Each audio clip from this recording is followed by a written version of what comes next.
అయ్యా చంద్రబాబు, నువ్వు చేసే ప్రతి పని కూడా ఒక తప్పుడు సాంప్రదాయానికి నువ్వు విత్తనం విత్తుతున్నావు. ఇదే విత్తనం రేపొద్దున వృక్షం అవుతుంది. రేపొద్దున ఎల్లకాలం నీ ప్రభుత్వమే ఉండదు. కన్ను మూసుకొని కన్ను తెరిచేసరికి మరో 3 సంవత్సరాలు అయిపోతుంది.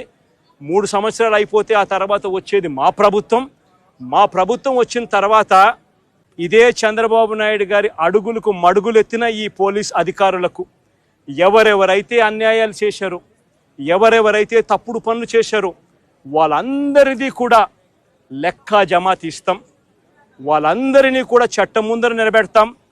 వాళ్ళందరినీ కూడా ఏదైతే మీరు విత్తనం విత్తారో అదే రేపొద్దున రెండింతలై మీకు తిరగబడితే మీ పరిస్థితి ఎలా ఉంటుందో మీ అందరికీ కూడా రేపొద్దున అర్థమయ్యేట్టుగా కూడా ఖచ్చితంగా రాబోయే రోజుల్లో జరుగుతుంది. ఇప్పటికైనా మేలుకో చంద్రబాబు అని చెప్తున్నా.